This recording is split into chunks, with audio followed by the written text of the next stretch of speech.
Aku akan memberimu semua sumber daya yang kumiliki. Jiang Liubai menyingkirkan beberapa barang spesialnya dan memberikan semua sumber daya lainnya.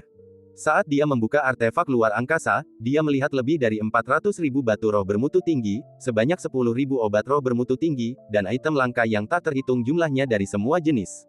Menjadi kaya, Chen Qingyuan menelan ludahnya dan menatap Jiang Liubai dengan tatapan yang berubah, menjadi sangat lembut. Alangkah hebatnya jika ada lebih banyak orang dermawan seperti Jiang Liubai di dunia ini. Kalau memang benar seperti yang kau katakan, sedikit sumber daya ini tidak ada apa-apanya. Jiang Liubai memberikan semua sumber dayanya kepadanya. Bukan saja ia tidak pusing, tetapi juga merasa sedikit malu, seolah-olah telah memanfaatkannya. Kalau kau bisa mewarisinya, aku akan membantumu.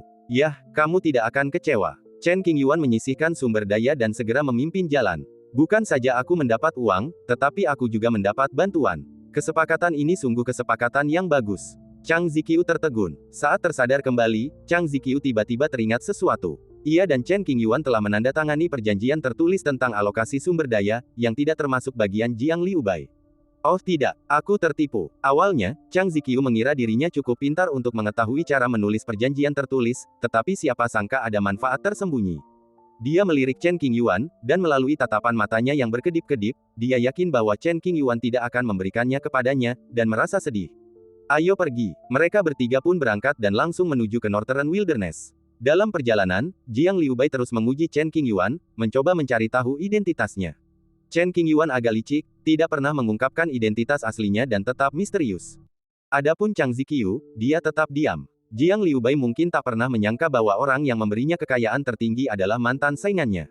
Jika itu dia, ia tak akan pernah membiarkan warisannya membusuk di tempatnya, alih-alih membiarkan musuhnya memanfaatkannya. Sejauh ini, Jiang Liubai belum pernah benar-benar memahami Chen Qingyuan. Ia hanya mengenalnya dari rumor dan tidak akan pernah mengaitkan Li Si di depannya dengan Chen Qingyuan. Seperti apa gambaran orang tentang Chen Qingyuan? Ia muncul dari tanah tandus di hutan belantara utara, mengalahkan para jenius, dan membunuh musuh-musuh yang kuat.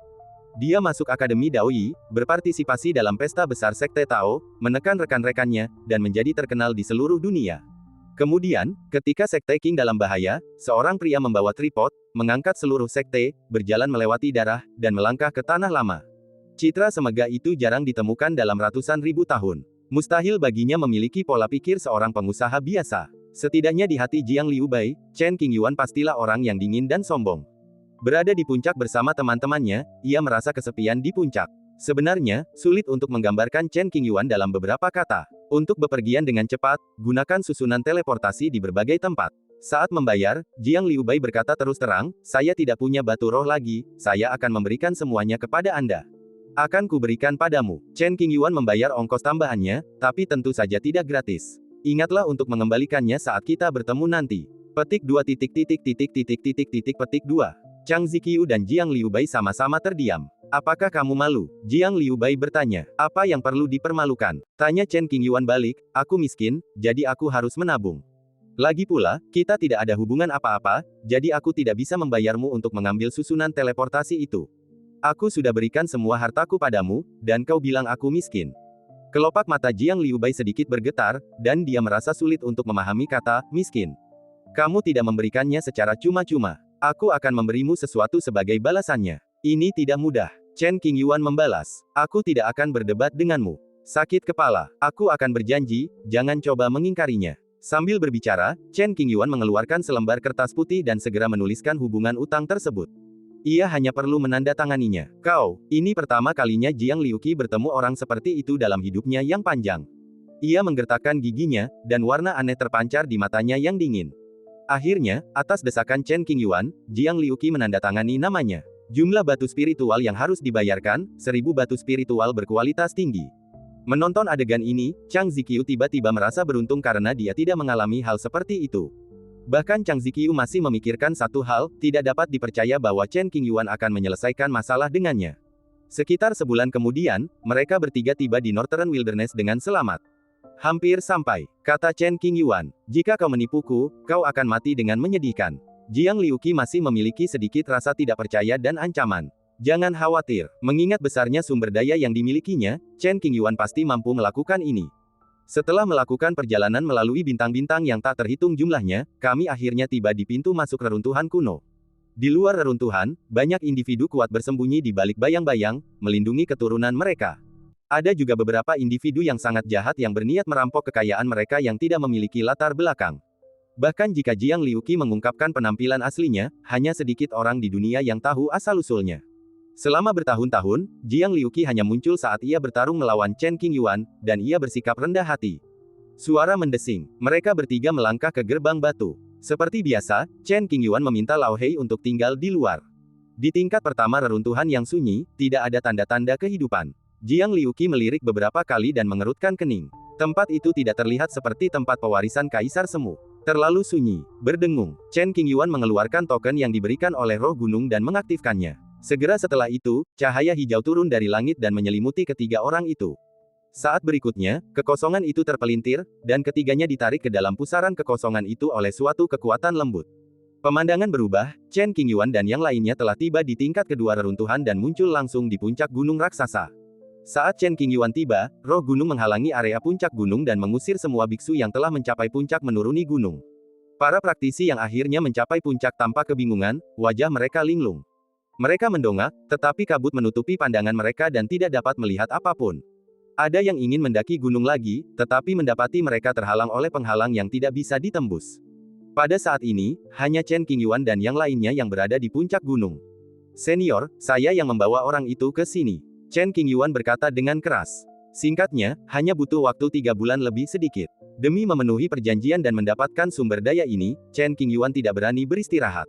Anak baik, kamu punya kemampuan. Suara roh gunung bergema dari puncak gunung, memujinya tanpa henti. Ini adalah pertama kalinya Jiang Liuqi dan Chang Ziqiu mendengar suara roh gunung. Tubuh mereka tanpa sadar menegang, wajah mereka menunjukkan kewaspadaan, dan hati mereka sedikit gelisah. Anak ini memang luar biasa. Roh gunung itu memandang Jiang Liuqi beberapa kali dan mendapati bahwa ia telah dibayangi oleh suatu kekuatan tak dikenal dan jelas bukan orang biasa. Senior, apa kesepakatan kita? Chen Qingyuan berhenti di titik itu dan maksudnya jelas. Kamu tak tergantikan. Anak ini hanya memikirkan manfaatnya. Sejujurnya, jika bakat Chen Qingyuan tidak terlalu menakutkan, dan tubuhnya tidak rumit, serta mengandung jejak tabu, dia pasti akan menjadi orang yang mewarisi jalan itu. Dengan bunyi, klang, pintu kuil kuno itu terbuka. Berdiri di luar dan melihat ke dalam, saya melihat bahwa di dalam pintu gelap gulita, penuh dengan hal-hal yang tidak diketahui. Teman Jiang Yu, keberuntungan ada di dalam. Beranikah kau masuk dan mengambilnya? Chen Qingyuan menunjuk ke kuil kuno dan berkata dengan suara yang dalam. Jiang Liuqi berdiri di tempatnya, tidak bergerak untuk saat ini. Apakah kamu takut? Senyum Chen Qingyuan agak provokatif. Aku tidak melihat sedikit pun niat membunuh di matamu. Jiang Liuqi dan Chen Qingyuan saling berpandangan dan berkata dengan serius, kau mungkin tidak ingin menyakitiku. Mengapa aku harus menyakitimu? Chen Qingyuan mengeluarkan suara, wosh. Kakak keempat, aku pasti akan mencari tahu identitasmu. Setelah mengatakan ini, Jiang Liuqi berjalan langsung menuju kuil kuno. Jauh di lubuk hatinya, sebuah suara seakan membimbingnya maju. Pola penghalang di sekelilingnya samar-samar menggambarkan kekuatan Yin dan Yang, persis seperti yang diimpikan Jiang Liuqi. Setelah Jiang Liuqi melangkah masuk ke kuil kuno, Chen Qingyuan tidak ingin tinggal lebih lama lagi dan buru-buru mendesaknya, Senior, misiku telah selesai, saatnya bagimu untuk memenuhi janjimu. Apa terburu-buru? Sanling ingin menguji bakat dan karakter Jiang Liuqi dan menyelesaikan perhitungannya setelahnya. Junior masih punya urusan penting yang harus diselesaikan, tolong bantu aku, senior. Chen Qingyuan membungkuk dengan sikap tulus. Oke, Sanling percaya pada karakter Chen Qingyuan. Begitu dia selesai berbicara, sebuah cincin Sumeru bermutu tinggi datang dari puncak kuil kuno dan melayang di depan Chen Qingyuan. Raihlah dan biarkan kesadaran spiritual Anda masuk. Jadi kaya. Chen Qingyuan cukup terkejut dan sangat gembira. Perjalanan itu bermanfaat. Di dalam cincin Sumeru, ada jutaan batu roh bermutu tinggi dan tak terhitung banyaknya benda abadi yang langka dan berharga. Layak untuk menjadi peninggalan seorang kaisar semu. Sekecil apapun cukup untuk disia-siakan oleh generasi mendatang. Terima kasih, senior. Chen Qingyuan menahan kegembiraannya dan membungkuk untuk mengungkapkan rasa terima kasihnya. Roh gunung tidak menanggapi, tetapi mengawasi Jiang Liuqi di kuil kuno, berharap seseorang dapat mewarisi tahta penguasa. Untukmu, mereka telah menandatangani perjanjian tertulis sebelumnya, dan meskipun Chen Qingyuan merasa sedikit kesakitan, dia tetap memberikan 4 potong kepada Chang Ziqiu. Melihat tumpukan sumber daya di harta karun luar angkasa, Chang Ziqiu tercengang. Setelah sekian lama, Chen Qingyuan mendorong bahu Chang Ziqiu dan berkata, apa yang kau lakukan hanya berdiri di sana. Cepatlah. Chang Ziqiu menyimpan sumber dayanya dan menatap Chen Qingyuan dengan tatapan mata yang sangat panas. Mengikuti Lao Chen, meskipun tidak mudah diganggu, Anda tidak perlu khawatir tentang sumber daya. Kehidupan dulunya sangat riang, tetapi jauh lebih buruk daripada sekarang. Saudara Chen, ini yang diberikan Jiang Liuqi kepadamu. Chang Ziqiu bertanya ragu-ragu. Jangan pukul apa yang diberikan Jiang Boy kepadaku. Aku mendapatkannya dengan mempertaruhkan nyawaku. Alasan mengapa dia harus melarikan diri dengan cepat adalah karena dia khawatir roh gunung akan mengetahui bahwa Chen Qingyuan bermain di kedua sisi, dan mungkin menghukumnya atau berhenti memberinya sumber daya. Selain itu, San Ling dan Jiang Liuqi memiliki komunikasi yang mendalam. Jiang Liuqi pasti akan tahu identitas asli Chen Qingyuan. Jika dia tidak melawan, akan sulit baginya untuk melarikan diri. Pelit sekali. Chang Ziqiu bergumam. Saya sudah menghasilkan banyak uang, saatnya mencari tempat untuk beristirahat. Chen Qingyuan sedang dalam suasana hati yang sangat baik saat ini. Saudara Chen, saya sedikit tidak puas. Keduanya berjalan berdampingan, dan Chang Ziqiu mengganti topik pembicaraan. Apa? Chen Qingyuan menoleh dan menatapnya dengan kebingungan di matanya. Kau dan Jiang Liuqi pernah bertarung. Kalian bukan teman, melainkan musuh, kata Chang Ziqiu tegas, sekalipun kau telah mengumpulkan begitu banyak sumber daya, kau tetap kalah. Jika Jiang Liuqi suatu hari nanti menjadi seorang kultivator, aku khawatir dia akan menjadi saingan beratmu. Membuka jalan bagi musuh, sungguh menyenangkan. Chen Qingyuan mengubah raut wajahnya yang ceria, matanya gelap saat bergumam, jika tidak ada lawan di bumi, bukankah akan terlalu sepi? Chang Ziqiu menatap profil Chen Qingyuan dalam-dalam, seolah-olah dia melihat sisi lain Chen Qingyuan, dan tetap diam. Sekarang saya sudah familiar dengan rute itu dan kembali melalui rute yang sama.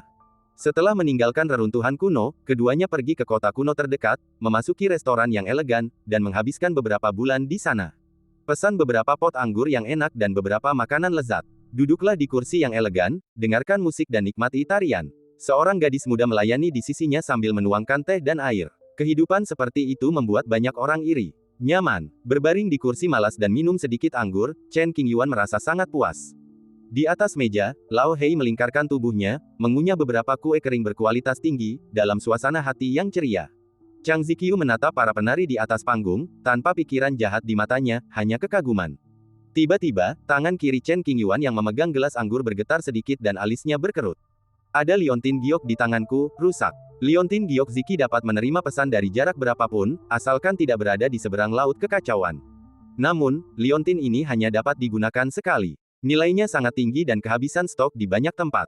Bajingan kecil, segera kembali ke sini. Suara sang guru bergema di telingaku. Mendengarkan suara gurunya yang tergesa-gesa, Chen Qingyuan merasa sedikit gelisah. Saya berpikir, mungkinkah terjadi sesuatu di rumah? Kalau bukan sesuatu yang penting, sang guru pasti tidak akan mengirim pesan. Chang tua, kakekku mengirim pesan yang mengatakan dia harus pulang. Mau ikut dengan kami, atau tinggal di sini? Chen Qingyuan berdiri dan berkata kepada Chang Ziqiu. Lebih baik aku tetap di sini. Chang Ziqiu tidak ingin menimbulkan masalah lagi, hati-hati. Chen Qingyuan tidak ragu-ragu dan bergegas ke Akademi Daoyi secepat yang dia bisa. Saya harap semua orang di rumah baik-baik saja dan tidak menemui kesulitan apapun. Hanya dalam waktu 10 hari, Chen Qingyuan tidak berani beristirahat sejenak, dan dia akhirnya hampir sampai. Akademi Daoyi terletak di daerah bintang terpencil di alam liar utara, dan telah membangun dunia kecil yang independen. Sesampainya di medan bintang ini, Chen Qingyuan dapat berkomunikasi dengan gurunya melalui jimat giok transmisi suara. Guru, ada apa? Dia dari Sekte Buddha, urus saja sendiri. Sang master menjawab, lalu segera memutus aturan transmisi suara dan mengabaikannya. Petik 2. Dia ingin mencari tahu alasannya, tetapi setelah berbicara lama, dia tidak mendapat jawaban apapun, jadi Chen Qingyuan harus menyerah.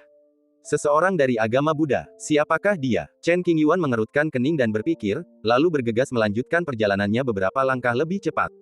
Setengah batang dupa kemudian, saya berdiri di atas bintang yang terpencil.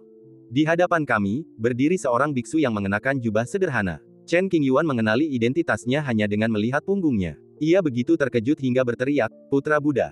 Seorang murid Buddha datang dari timur. Apakah ada sesuatu yang penting? Saya berjalan lurus melewati pintu, ingin mengenang masa lalu bersama murid Buddha itu. Merasakan nafas Chen Qingyuan dan mendengar suaranya, murid Buddha itu perlahan berbalik.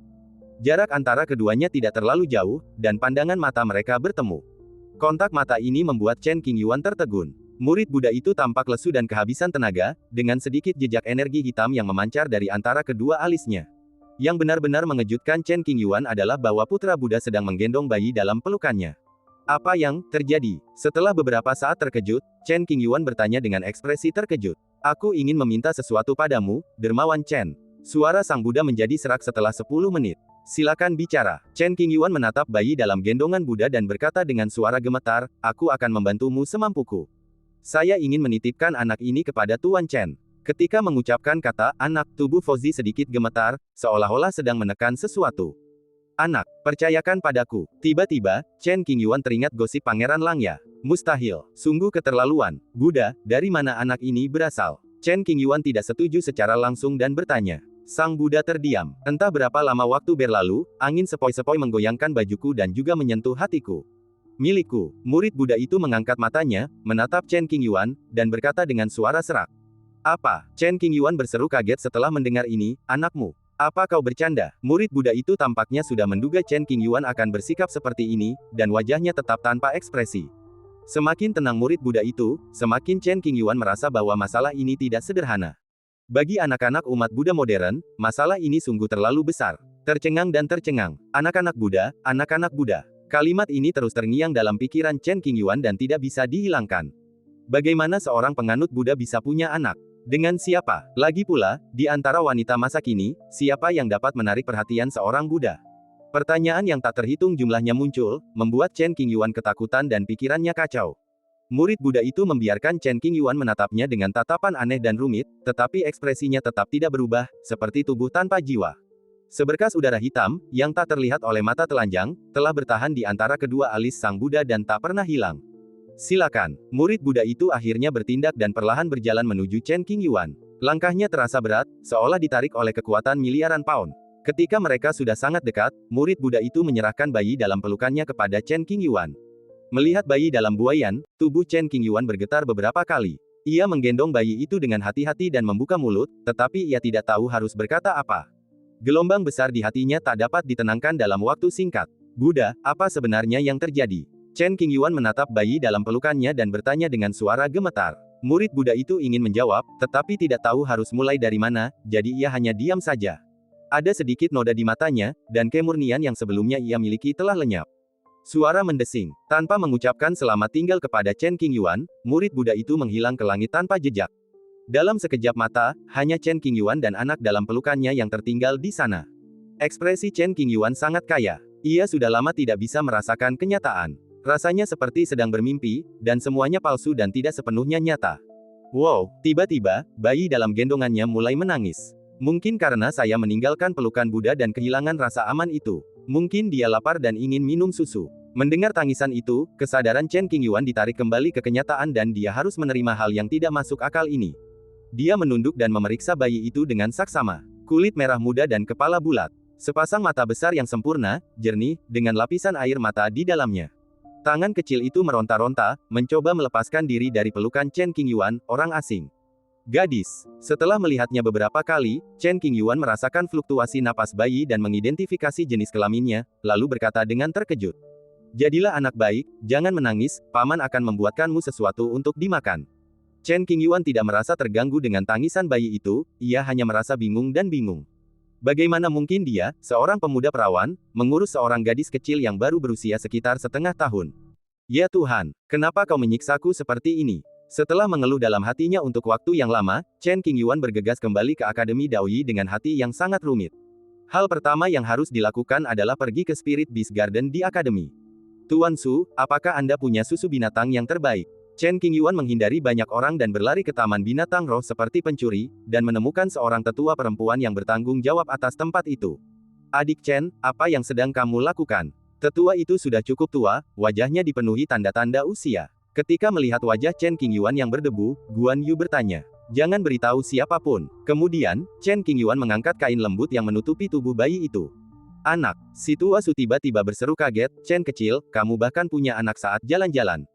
Karena terlalu terkejut, aku tidak memanggilnya keponakan. Petik 2.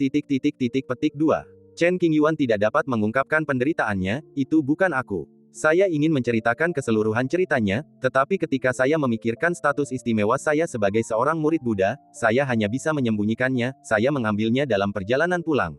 Apakah itu asli atau palsu? Mata orang tua itu penuh dengan keraguan dan dia tidak mempercayainya sama sekali. Sudahlah, jangan bahas ini lagi. Bisakah kamu mendapatkan susu hewani yang cocok untuk anak ini?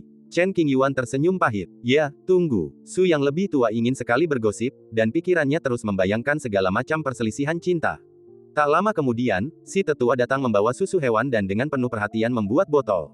Chen Qingyuan memegang botol itu dan mengarahkannya ke mulut merah muda bayi perempuan itu. Mengisap, gadis kecil itu tiba-tiba menggigit dotnya, dan tanpa sadar meraih botol itu dengan kedua tangan, menghisap dan menggigitnya, karena takut seseorang akan merebutnya. Sejak gadis itu lahir, sang murid Buddha tidak memberinya setetes susu pun, dan hanya menggunakan energi spiritual untuk melindungi hidupnya. Bayi ini sangat imut. Wajah tetua itu penuh kelembutan. Ia berkata dengan lembut, "Chen kecil, siapa ibunya? Kenapa kau tidak membawanya kembali?" "Saya tidak tahu. Anda bertanya kepada saya, kepada siapa saya harus bertanya?" Sekretaris Penatua Chen Qingyuan meminta lebih banyak susu hewan, sehingga dia tidak perlu khawatir tentang beberapa hari ke depan. Kemudian, Chen Qingyuan memohon, "Penatua, tolong jangan ungkapkan masalah ini kepada siapapun. Jangan khawatir, aku orang yang paling tegas di seluruh akademi." Tetua Su berjanji. "Terima kasih, Tetua." Chen Qingyuan bergegas meninggalkan Taman Binatang Roh dan langsung menuju kediaman gurunya. Tanpa diduga, begitu Chen Qingyuan pergi, Tetua Su tidak sabar untuk pergi mencari beberapa teman lama. "Fang Tua, aku akan memberitahumu sebuah rahasia yang mengejutkan. Jangan beritahu siapapun. Chenzi kecil punya anak. Aku melihatnya dengan mata kepalaku sendiri. Anaknya sangat lucu dan sangat mirip dengan Chenzi kecil." "Apa? Jangan beritahu siapapun tentang ini. Ini harus dirahasiakan." Jadi begitu. Sesaat kemudian, teman sekretaris itu pergi mencari pejabat tinggi lain yang tidak menyadari situasi tersebut dan malah memperkeruh suasana. "Anak muda Chen punya anak perempuan." "Benar sekali. Apa? Siapa rekan Tao Chen Qingyuan? Bagaimana dia bisa punya anak perempuan? Chenzi kecil bisa melakukannya." Bajingan kecil Chen itu tiba-tiba punya pasangan dan anak. "Aku khawatir banyak murid perempuan di akademi kita akan patah hati." Hanya dalam waktu setengah jam, sebagian besar petinggi Akademi Daoyi, kecuali lelaki tua yang harus dipenjara, mengetahui kebenarannya. Sebentar lagi Chen Qingyuan pasti akan mengutuk tetua Su dalam hatinya. "Apakah ini yang kau maksud dengan tutup mulut?" Tiba di gua guru. "Guru, apa yang terjadi?" Chen Qingyuan berjalan cepat mendekat, menggendong anak yang kenyang dan tertidur di lengannya, dan bertanya dengan suara sedih. Sulit dijelaskan dengan beberapa kata. Yu Chenran duduk di paviliun kuno, menyeruput teh harum seperti biasa, menikmati hidupnya yang nyaman. "Aku tidak tahu persis situasinya, tapi sebaiknya kau pergi ke Sekte Buddha Timur dan kau pasti bisa mengetahuinya." Beberapa waktu lalu, seorang murid Buddha datang dan ingin menemui Chen Qingyuan. Yu Chen menyadari keanehan murid Buddha dan bayi dalam gendongannya, menyimpulkan sesuatu, dan segera memblokir kekosongan untuk mencegah keberadaan murid Buddha itu terungkap, karena para pejabat senior di akademi tidak menyadarinya. "Apa yang harus kita lakukan dengan anak ini?" Chen Qingyuan merasa seperti sedang memegang kentang panas. "Ketika seorang murid Buddha meminta Anda melakukan sesuatu, itu adalah tanggung jawab Anda." Yu Chen menolak untuk disalahkan. "Tidak mungkin," kata Chen Qingyuan dengan wajah sedih. "Jika kamu kejam, tinggalkan saja anak itu dan biarkan dia sendiri." Yu Chenqi sengaja mengucapkan kata-kata kejam. Bagaimana itu bisa terjadi? Sekalipun anak ini tidak ada sangkut pautnya dengan ajaran Buddha, Chen Qingyuan tidak boleh meninggalkannya begitu saja dan harus menempatkannya di tempat yang tepat. "Jika ada murid Buddha yang datang kepadamu secara khusus, maka simpan saja dia." Yu Chen memberi saran. Petik 2. Chen Qingyuan merasakan sesak di dadanya. "Bagaimana aku, seorang pria, bisa membesarkan seorang anak? Tidak ada orang lain yang dapat mendukungmu kecuali dirimu sendiri." Yu Chenyi tampaknya tidak ingin lagi menggoda Chen Qingyuan. Ia meletakkan cangkir tehnya dengan ekspresi serius. Pembicaraan berikutnya melibatkan masalah serius. Yu Chen memasang penghalang untuk mencegah siapapun menguping. Tentu saja, jika dekan tertarik, dia pasti tidak akan dihentikan. "Guru, apa maksud Anda dengan ini?" Chen Qingyuan duduk dan minum beberapa cangkir teh. "Guru, saya melihat semburat gelap di antara alis Anda. Ini pasti menandakan kerusakan pada hati Buddha Anda. Akan aneh jika hati Buddha Anda tetap utuh meskipun telah melanggar sumpah kesucian. Fluktuasi dalam kultivasi Anda menunjukkan kondisi melampaui kesengsaraan. Meskipun tubuh yang murninya telah rusak, hati Budanya cacat, namun akarnya dalam Dao tetap kokoh, dan ia tidak pernah gagal melampaui kesengsaraan. Ini sungguh langka." Yu Chen melanjutkan, "Bukan hanya sang Buddha kehilangan keperawanannya, beliau juga melahirkan seorang anak. Jika hal ini terbongkar, seluruh komunitas Buddha akan terjerumus ke dalam pusaran yang dahsyat. Terlebih lagi, anak ini memiliki aura yang tidak biasa, jadi latar belakang ibunya pasti rumit. Ibu anak ini memiliki latar belakang yang luar biasa, dan ayahnya adalah seorang penganut agama Buddha. Karmanya sangat besar, dan kemungkinan besar dia akan meninggal muda. Hanya dengan mengikutimu dia bisa bertahan hidup." Yu Chen memperhatikan hal ini dan menanggapinya dengan serius. Tanda kematian dini. Chen Qingyuan menundukkan kepalanya dan menatap boneka di tangannya. Dengan penglihatannya saat ini, sulit baginya untuk melihat petunjuk apapun. Pasti itu ide biksu tua dari Sekte Buddha. Yu Chen berkata, kalau kau ingin tahu alasannya, pergilah ke Sekte Buddha. Guru, dapatkah Anda mengetahui siapa ibu anak ini? Chen Qingyuan bertanya. Penyebab dan akibatnya rumit dan sulit untuk dispekulasikan. Yu Chen menggelengkan kepalanya. Apa yang terjadi di sini? Sambil mendesah panjang, aku merasa hidup telah kehilangan semua gairah. Kalau kau sudah tahu cerita lengkapnya, ingat untuk kembali dan ceritakan padaku. Yu Chenyi tampak penasaran juga, aku penasaran sekali, siapa yang bisa membuat seorang murid Buddha tergoda oleh nafsu duniawi, bahkan sampai punya anak. Cek. Petik 2. Chen Qingyuan panik, dan gurunya menaburkan garam pada lukanya, yang sungguh membuat frustrasi.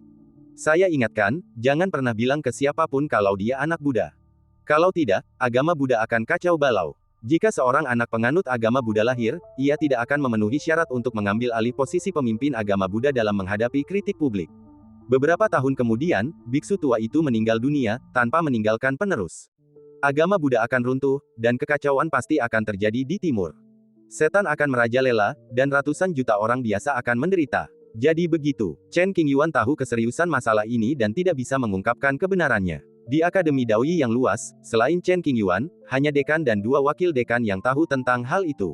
Para tetua utama dari setiap garis keturunan tidak diizinkan memberitahu siapapun. Semakin sedikit orang yang tahu, semakin sedikit pula masalahnya. Jika kamu tidak ingin gadis ini mati muda, rawatlah dia baik-baik. Yu Chen tidak mengerti maksud Buddha, dan ingin menggunakan sebab dan akibat rumit Chen Qingyuan untuk mengubah nasib gadis kecil itu. Tidak peduli apapun, ini juga garis keturunan Buddha. Jika seorang murid Buddha melanggar sila, hati Buddhanya sudah terluka. Jika putrinya meninggal, ia akan langsung dirasuki oleh iblis. Oh, Chen Qingyuan tampak sedih dan tertekan. Saya harus pergi ke timur, kalau tidak saya akan merasa sangat sedih. Chen Qingyuan takut dirinya menjadi gila, jadi dia harus memanggil hantu untuk memberinya ketenangan pikiran. Alasan utamanya adalah karena saya sangat penasaran dengan gosip seputar umat Buddha.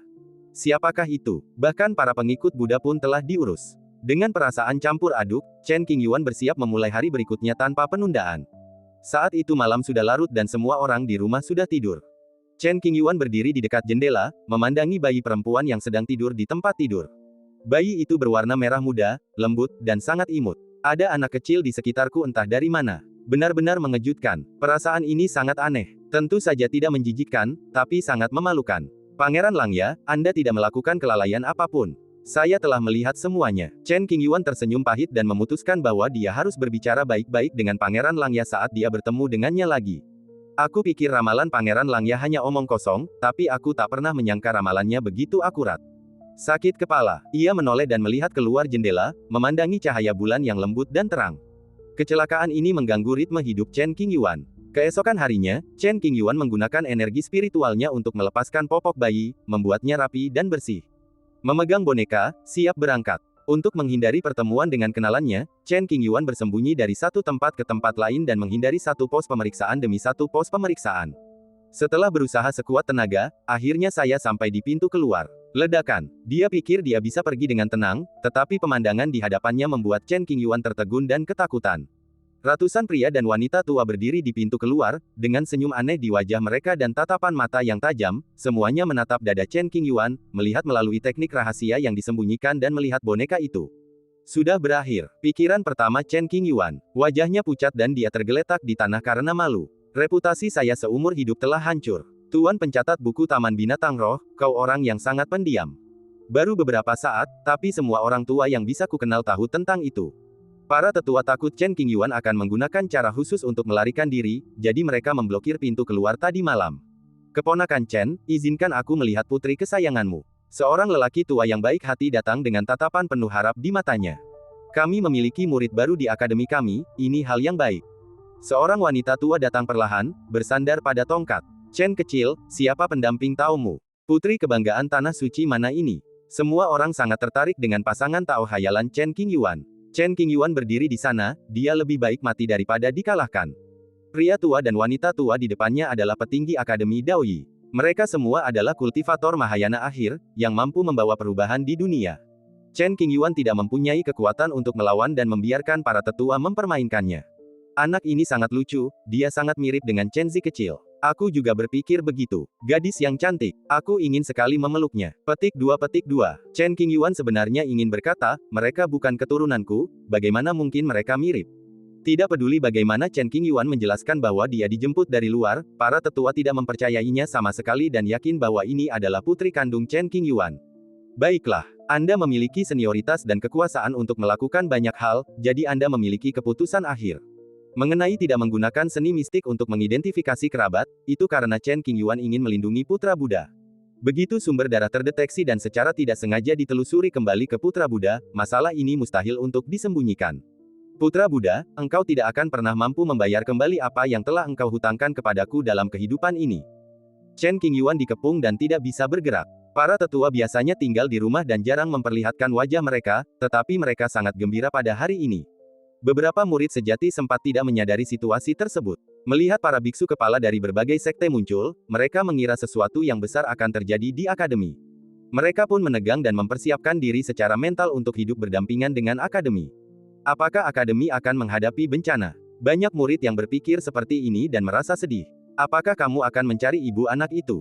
Benar sekali, kita tidak bisa membiarkan anak-anak terpisah dari ibu mereka terlalu lama. Ini, hadiah selamat datang dari tuan keempatmu. Simpan baik-baik. Kalau kau diganggu lagi nanti, tuan keempat akan membalas dendammu. Guru ketujuh juga punya bakat. Petik 2. Tak lama kemudian, sekelompok pria bertubuh besar mengeluarkan hadiah-hadiah mereka. Jika salah satu dari hadiah itu dilempar keluar, bisa menyebabkan badai berdarah. Melihat harta karun di seluruh langit, Chen Qingyuan tiba-tiba merasa akan menyenangkan memiliki boneka. Jangan coba-coba menyimpan semuanya untuk dirimu sendiri, nak. Ini demi bayimu. Kalau sampai ku tahu kau menindas bayimu, bahkan majikanmu pun tak akan bisa melindungimu. Seorang wanita tua mengancam saya. Tidak, kami akan membuat batasan yang hanya bisa digunakan oleh boneka itu. Seorang lelaki tua mengusulkan agar ia mengeluarkan setetes darah dari bayi itu dengan penuh penderitaan, agar semua harta benda mengenali pemiliknya. Ini sangat sulit. Chen Qingyuan menangis. Kenapa tidak ada hadiah selamat datang saat pertama kali kami bergabung? Diskriminasinya terlalu parah. Saya protes. Chen Qingyuan berteriak dalam hatinya, merasa tidak berdaya. Tertawa kecil. Boneka itu memandang langit berwarna-warni dan menganggapnya indah, lalu tertawa gembira. Suaranya merdu, bagaikan suara dewa yang turun ke bumi. Hati para tetua luluh ketika mendengar tawa bayi itu. Bukan berarti orang tua tidak pernah melihat anak-anak yang lucu, tetapi mereka sangat menyayangi seluruh keluarga dan senang bergosip. Enyah. Para tetua menggoda bayi itu selama beberapa jam, melirik Chen Qingyuan, dan akhirnya menyerah. Hanya Tuhan yang tahu betapa besar penderitaan Chen Qingyuan. Setelah para tetua membuat keributan, semua orang di akademi mengetahuinya. Chen Qingyuan punya anak. Sesaat, akademi berguncang, dan para murid sangat terkejut. Beberapa murid perempuan yang mengagumi Chen Qingyuan pun patah hati. Di dalam istana, puluhan tetua inti duduk dan mengobrol tentang kebahagiaan anak-anak. Kulihat pemuda Chen belum kehilangan jati dirinya. Mungkinkah dia benar-benar dijemput? Para tetua menggoda Chen Qingyuan sebentar, lalu mendiskusikan berbagai hal dengan ekspresi serius. Entah dia dijemput atau dilahirkan olehku, karena gadis itu punya hubungan dengan Qingyuan, dia adalah anggota Akademi Yi kami. Seorang wanita tua buta berkata dengan suara berat. Saya baru saja memeriksa gadis kecil itu dengan saksama. Meridiannya tersumbat, dan dia menderita karma yang kompleks. Logikanya, seharusnya dia meninggal dalam kandungan. Saya penasaran siapa yang mencuri hartanya dan memberinya secercah harapan. Seorang pemimpin besar tertentu menyipitkan matanya. Kita tidak perlu khawatir tentang ini. Kita selalu bisa menggunakan ini sebagai alasan untuk menggoda Chen si bocah. Tidak masalah apakah ayah gadis itu Chen Qingyuan atau bukan. Para tetua semuanya adalah orang-orang cerdik yang telah hidup puluhan ribu tahun, dan mereka hanya ingin memanfaatkan kejadian ini untuk menggoda Chen Qingyuan dan menghiburnya. Terlepas dari godaannya, ada banyak hadiah yang bisa diberikan, dan semuanya merupakan harta karun yang sesungguhnya. Bagi orang tua, baik laki-laki maupun perempuan, harta benda yang seberapa pun berharganya, tetap saja merupakan sesuatu yang berada di luar tubuh, sehingga tidak ada alasan untuk serakah. Kalau dipikir-pikir, gadis kecil itu memang imut. Para tetua teringat akan rupa gadis kecil itu yang lucu, dengan bibir mereka yang sedikit terangkat. Lain kali Chen Qingyuan kembali, aku pasti akan terus menggodanya. Kesempatan seperti ini jarang terjadi. Pada saat yang sama, Chen Qingyuan, yang telah meninggalkan akademi pertama, memulai perjalanan ke tanah timur Buddhisme. Mengingat kejadian saat dia meninggalkan rumah, Chen Qingyuan merasa ingin menangis tetapi tidak ada air mata. Gadis, aku lupa menanyakan namamu. Murid Buddha itu pergi dengan tergesa-gesa, dan Chen Qingyuan tidak punya waktu untuk memahami akibat dari apa yang terjadi, dan dia bahkan tidak tahu nama gadis itu. Sambil menatap bayi perempuannya yang tertidur lelap dalam pelukannya, ia merasa seperti telah menyentuh kelembutan yang terdalam di hatinya, dan tanpa sadar tatapannya pun sedikit melembut. Ayo kita cari ayahmu. Chen Qingyuan menggertakkan giginya, duduk di kereta perang sepanjang 50 kaki, menggunakan batu roh untuk mendorong kereta perang tersebut, dan bergegas melanjutkan perjalanannya. Jika dia bepergian sendiri, Chen Qingyuan tidak akan kesulitan berkeliling siang dan malam. Sekarang karena saya punya anak, saya harus selalu mempertimbangkan anak itu dan berusaha membuat jalan lebih mulus dan tidak terlalu bergelombang. Bayi perempuan itu dibaringkan di tempat tidur empuk di bagian dalam kereta, dan sebuah penghalang dipasang untuk memastikan keselamatannya. Chen Qingyuan duduk di samping, menyesap anggurnya, secerca kekhawatiran melintas di alisnya. Ia bergumam dalam hati, seorang murid Buddha telah melanggar silanya, dan hatinya tidak stabil. Ia tidak akan salah langkah dan jatuh ke dalam iblis. Sejujurnya, Chen Qingyuan sangat takut jika seorang murid Buddha akan menjadi setan, yang akan menjadi masalah besar. Master Yu Chenran pernah berkata bahwa tubuh seorang murid Buddha dipenuhi dengan aura masa kesengsaraan. Dia tengah dilanda musibah, dan terjerumus dalam musibah cinta. Meski begitu, murid Buddha masih memasuki alam melampaui kesengsaraan. Bakat ini sungguh mengerikan. Sepanjang sejarah, hanya segelintir orang yang mampu mencapai tahap penyeberangan kesengsaraan pada usia 5 tahun. Di dunia saat ini, di kalangan anak muda, tingkat kultivasi murid Buddha sudah cukup untuk menghancurkan segalanya. Termasuk Jiang Liuqi, yang memiliki 2 jiwa dalam satu tubuh, dia hanya setengah langkah lagi dari kesengsaraan, dan masih ada jalan panjang sebelum masa kesengsaraan yang sesungguhnya. Adapun Chen Qingyuan, yang baru saja memadatkan Laut Samsara, dia bahkan semakin tertinggal. Wow, ketika ia tengah berpikir, terdengarlah sebuah teriakan yang memecah keheningan di dalam kereta perang. Chen Qingyuan sudah berpengalaman. Ia mendesah pelan, berjalan ke samping tempat tidur dengan tenang, mengeluarkan susu hewan, dan menggunakan energi spiritual untuk mencampurnya hingga mencapai suhu yang paling tepat. Memegang bayi di tangan kiri dan botol di tangan kanan. Jadilah orang baik dan makanlah. Chen Qingyuan membujuk dengan lembut. Bayi itu sedang minum susu, mengedipkan mata besarnya ke arah Chen Qingyuan, tampak sangat menggemaskan. Setelah beberapa teguk, bayi itu merasa kenyang dan mendorong botol itu, dengan sedikit cairan susu masih tersisa di sudut mulutnya. Chen Qingyuan dengan lembut menyeka kotoran dari sudut mulut bayi itu dan perlahan-lahan membaringkannya kembali di tempat tidur. Wow, begitu bayi itu lepas dari gendongannya, ia mulai menangis keras. Ada apa? Bukankah kamu baru saja makan? Chen Qingyuan tidak tahan menahan tangis dan segera menggendongnya. Anehnya, begitu bayi itu berada di pelukan Chen Qingyuan, dia berhenti menangis dan memperlihatkan senyum yang indah dan menawan. Setelah mencoba beberapa kali, Chen Qingyuan memastikan satu hal. Anak ini menempel erat padaku, dan akan berisik kalau aku tidak menggendongnya. Meskipun dia bisa menggunakan penghalang untuk menghalangi suara dan membiarkan bayi menangis di tempat tidur, Chen Qingyuan bukanlah orang yang kejam dan tidak bisa melakukannya. Tidak ada jalan lain, Chen Qingyuan hanya bisa menggendong bayi itu dengan satu tangan dan minum anggurnya dengan tangan lainnya. Melihat keluar jendela, tampak kesepian. Kakak, apa yang akan kamu lakukan? Apakah kamu benar-benar ingin membesarkan anak ini? Pada saat ini, Lao Hei keluar dari lengan bajunya. Kembali di akademi, Lao Hei takut berbuat salah dan dikurung di sel isolasi. Namun, Lao Hei bersembunyi di balik lengan baju Chen Qingyuan dan tidak keluar sama sekali, menghilangkan kemungkinan berbuat salah. Sekarang setelah dia jauh dari akademi, Lao Hei berani menunjukkan wajahnya.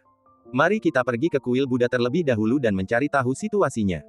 Chen Qingyuan sebenarnya tidak memiliki arahan mengenai apa yang akan terjadi selanjutnya, jadi dia hanya akan melakukannya selangkah demi selangkah.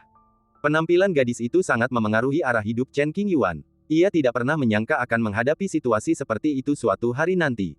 Boneka ini terlihat seperti porselen merah muda. Cantik sekali. Lao Hei menatap anak itu dan berbicara dalam bahasa manusia. Anak itu menatap Lao Hei dan tiba-tiba menangis. Aku rasa dia takut. Kakak, kamu jelek sekali. Kamu membuatnya takut, kata Chen Qingyuan. Lao Hei merasa harga dirinya terluka, dia menundukkan kepalanya, tidak dapat membantah. Di jalan, melintasi padang bintang. Ketika Anda pergi keluar, Anda akan selalu menghadapi beberapa masalah. Ada bandit yang menghalangi jalan, menginginkan uang. Chen Qingyuan langsung membiarkan Lao Hei melepaskan tekanan kuat untuk menekan semua orang yang menghalangi jalannya. Setelah beberapa insiden kecil, Chen Qingyuan tiba di kota perbatasan di Lautan Chaos Realm. Menyamar, menaiki kapal dagang. Setelah menyeberangi lautan yang kacau, mereka tiba di timur tanpa masalah apapun. Biksu Buddha tua itu telah menduga Chen Qingyuan akan datang pagi-pagi sekali dan mengutus seorang guru Zen untuk menunggunya. Namun, begitu Chen Qingyuan tiba di tepi bidang bintang di timur, seorang guru Zen muncul untuk menyambutnya. Ada 3 guru Zen agung dalam agama Buddha, semuanya berada pada tingkat jembatan ilahi setengah langkah. Salah satu guru Zen bernama Wang Su, mengenakan jubah sederhana, wajahnya menunjukkan jejak waktu. Donor Chen, aku sudah lama menunggumu. Master Zhen Wangsu tidak menganggap Chen Qingyuan sebagai junior. Ia sangat sopan dan berkata sambil menangkupkan kedua tangannya. Meskipun Chen Qingyuan mengubah penampilannya, dia masih dikenali oleh Master Zhen Wangsu. Karena bayi dalam gendongannya, dia mempunyai aroma yang khas. Terlebih lagi, tanpa gelang giok dari gadis berpakaian merah, harta rahasia di tubuh Chen Qingyuan tidak dapat menghalangi deteksi orang kuat dari jarak dekat. Junior telah bertemu dengan gurunya. Chen Qingyuan memberi hormat. Aku akan memimpin jalan, ayo pergi. Master Zhen Wangsu menjentikkan lengan bajunya, lalu angin sepoi-sepoi bertiup. Dalam sekejap mata, Chen Qingyuan menghilang dari tempat itu. Hanya dalam waktu setengah jam, kami tiba di kuil Buddha. Master Zhen Wangsu menunggu secara langsung, mungkin karena ia khawatir bayi dalam gendongan Chen Qingyuan akan membocorkan berita dan menyebabkan bencana besar. Jika masalah ini terbongkar, konsekuensinya akan tak terbayangkan. Demi alasan keselamatan, biarkan seorang guru Zen melindungi jalan untuk menghindari kecelakaan. Datang. Di dalam ruang meditasi Buddha, Master Zhen Wangsu menyelesaikan tugasnya dan berbalik. Orang yang duduk di ruangan itu adalah kepala biara saat ini. Senior, Chen Qingyuan membungkuk. Duduk. Biksu tua itu berdiri perlahan, gerakannya lambat, tampak seperti lelaki tua di usia senja. Ia tampak serius dari luar, tetapi ketika menghadapi Chen Qingyuan, ia sangat ramah dan memiliki senyum yang ramah. Duduk di meja, Chen Qingyuan menyingkirkan penutup tubuhnya dan memperlihatkan bayi itu. Meskipun Chen Qingyuan tidak mengatakan sepatah kata pun, maknanya sangat jelas. Biksu tua, Anda sangat dihormati, Anda harus memberi saya penjelasan. Teh. Biksu tua itu duduk di sebelah Chen Qingyuan, mengambil teko sederhana di atas meja, dan menuangkan 2 cangkir. Terima kasih. Chen Qingyuan mengangguk sebagai ucapan terima kasih. Setelah menyeruput tehnya, biksu tua itu menatap anak itu dengan ekspresi rumit. Setelah beberapa saat, saya menjadi tenang. Biksu tua itu mengibaskan lengan bajunya dan melemparkan ratusan tabir terlarang, menutupi ruang Zen. Ia perlahan berkata, 3 tahun yang lalu, Dao Chen mencapai pencerahan dan hendak memasuki Tao untuk mengatasi kesengsaraan. Dao Chen adalah nama seorang murid Buddha. Selanjutnya, biksu tua itu mulai menjelaskan sebab dan akibat dari masalah ini. Chen Qingyuan menajamkan telinganya dan mendengarkan gosip itu, mengukir setiap kata dalam hatinya, membuatnya mustahil baginya untuk melupakannya.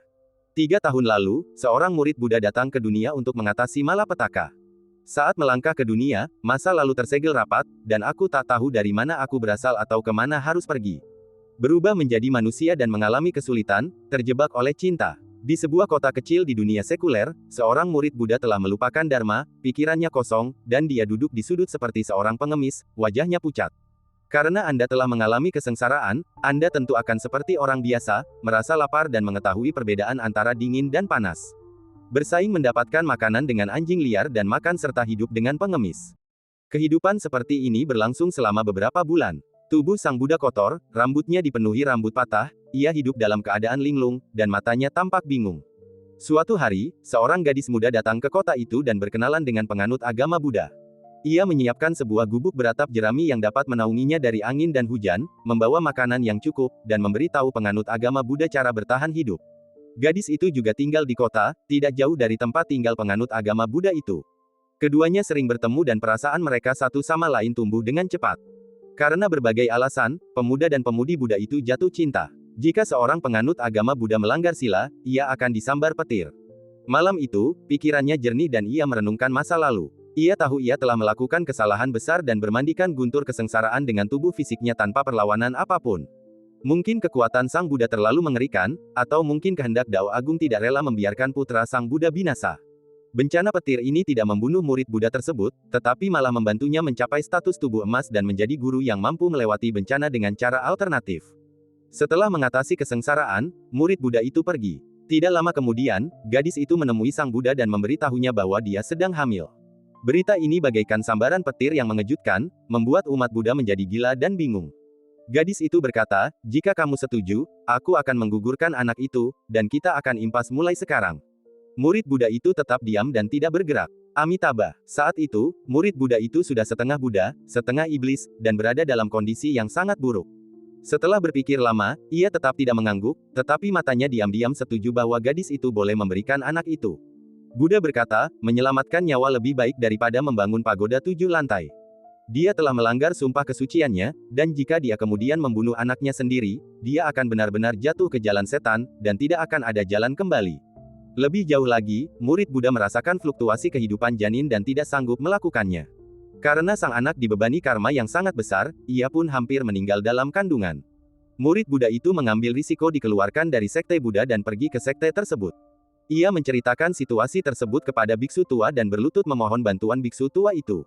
Ketika biksu tua itu mendengar ini, wajahnya tetap tenang, seolah-olah dia sudah menduga bencana ini.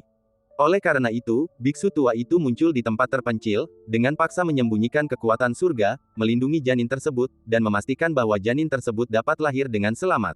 Namun, anak ini masih berpotensi mati muda. Jika kita tidak ingin dia mati, kita hanya bisa menekannya dengan konsekuensi yang lebih mengerikan. Maka biksu tua itu pun memerintahkan murid Buddha itu untuk menyerahkan anak itu ke tangan Chen Qingyuan.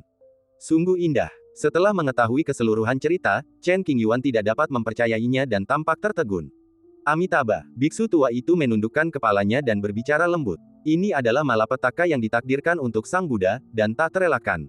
Jika umat Buddha turun tangan terlebih dahulu, situasi justru akan semakin buruk.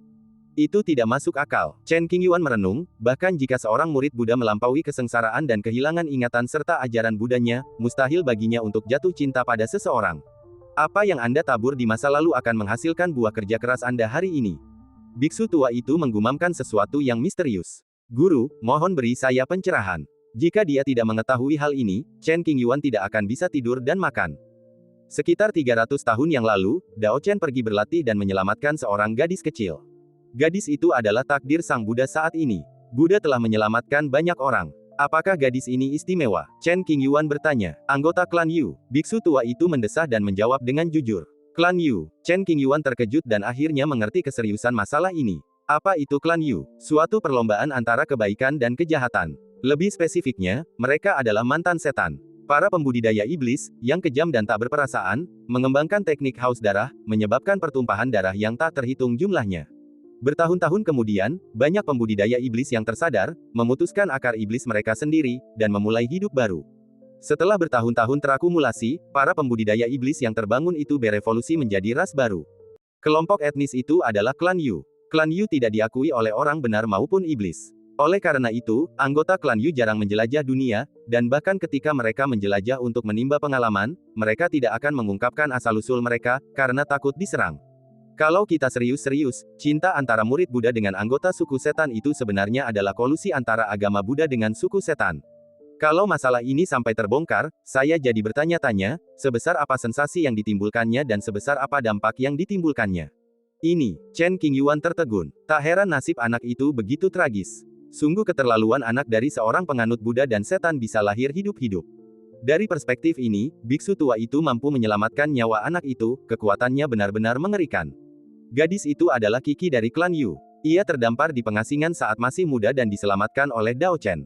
Pertemuan kita hari ini adalah sebuah musibah, atau mungkin akibat dari klan iblis kuat yang diam-diam menghasut kehancuran agama Buddha. Sang biksu tua merenung. Meskipun klan Yu tidak bertindak seperti para kultivator iblis, di mata dunia, tidak ada banyak perbedaan antara klan Yu dan klan iblis. Masalah ini sungguh sulit untuk diselesaikan. Meskipun Chen Qingyuan tidak takut, dia merasa masalah ini terlalu rumit, melibatkan terlalu banyak orang, dan sulit untuk ditangani. Denganmu di sini, kita pasti bisa melewati ini. Kata biksu tua itu sambil tersenyum. Nyonya tua itu sangat menghargaiku, ya. Chen Qingyuan tersenyum pahit, merasakan tekanan yang sangat besar. Apakah anak ini dapat bertahan hidup dengan aman tergantung pada apakah Chen Xiu bersedia membesarkannya sendiri. Menatap langit, hanya Chen Qingyuan yang mampu menekan hubungan sebab akibat antara agama Buddha dan klan Yu. Saya berusaha sebaik mungkin. Kalau sudah begini, bagaimana mungkin Chen Qingyuan menolak? Lagi pula, dia masih cukup menyukai anak ini, tapi dia masih belum bisa terbiasa dengannya dalam waktu singkat. Terima kasih atas kemurahan hatimu. Biksu tua itu mengungkapkan rasa terima kasihnya yang tulus. Jika Chen Qingyuan tidak muncul, sebagian besar pengikut Buddha akan jatuh ke jalan setan dan akan mengalami malapetaka. Sama-sama, Chen Qingyuan menerima tugas itu, demi anak itu dan putra Buddha, saya masih punya pertanyaan. Bolehkah saya bertanya di mana putra Buddha sekarang? Pikiran Dao Chen sedang kacau. Jika ia terlalu lama berada di antara langit dan bumi, ia pasti akan menyimpan pikiran jahat. Karena itu, ia memasuki menara penekan iblis sendirian untuk memahami situasinya. Menara penekan setan yang disebutkan biksu tua itu terletak di tempat berbahaya di timur. Di dalam jurang, berdirilah sebuah menara penumpas setan yang dibangun oleh banyak biksu Buddha. Setelah ditangkap, setiap kultivator jalur iblis akan dikurung dalam sebuah menara dan diajari agama Buddha untuk memurnikan pikiran iblis mereka secara perlahan. Bukannya aku tidak ingin membunuh iblis, tapi karena sudah tidak ada lagi yang bisa dibunuh. Seorang kultivator iblis dengan tingkat kultivasi yang lebih tinggi mungkin meninggalkan benih iblis setelah kematian untuk merayu praktisi lain. Meskipun agama Buddha memiliki banyak guru, wilayahnya terlalu luas untuk ditangani.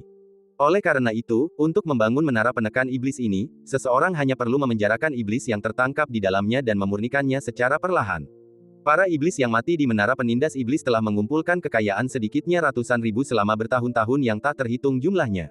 Sang Buddha memasuki menara penekan setan, bersiap menghadapi kemungkinan terburuk. Jika setan merasukinya, ia akan dikubur di dalamnya, mencegahnya mendatangkan malapetaka di dunia. Sehat. Setelah mengetahui situasi Fauzi, Chen Qingyuan menghela napas dalam-dalam, merasa sedikit sedih. Ini takdirnya, dia tidak bisa menghindarinya. Putra Sang Buddha adalah seorang penjahat tak tertandingi yang terlahir dengan hati seorang Buddha, ditakdirkan untuk menjalani kehidupan yang penuh liku. Ditambah dengan iblis-iblis kuat yang beroperasi secara rahasia, kesulitan untuk mengatasi kesengsaraan itu bahkan lebih besar daripada yang dihadapi biksu tua pada zamannya. Tanyakan pada diri Anda sendiri, jika biksu tua menghadapi kesulitan seperti itu ketika ia masih muda, ia mungkin tidak akan selamat. Semoga dia segera pulih. Chen Qingyuan berdoa dengan tulus. Setelah itu, ia teringat akan seseorang yang penting dan bertanya, kemana putri ketujuh dari klan Yu pergi setelah melahirkan bayi itu. Dia terkontaminasi aura Buddhisme dan dipaksa melahirkan seorang anak yang lahir dari buah Qi. Dia terluka parah dan sekarang berada di istana rahasia klan Yu. Jawab biksu tua itu, saya benar-benar ingin melihat dengan mata kepala saya sendiri seorang wanita yang dapat menggerakkan hati seorang penganut agama Buddha. Saat ini sudah pasti tidak mungkin untuk bisa bertemu dengan beliau, saya berharap ada kesempatan di kemudian hari. Jika kita ditakdirkan untuk bertemu, kita akan bertemu. Biksu tua itu terkekeh. Biksu tua itu sangat berpikiran terbuka tentang kisah cinta antara murid Buddha dan putri dari klan Yu, dan dia tidak marah sama sekali.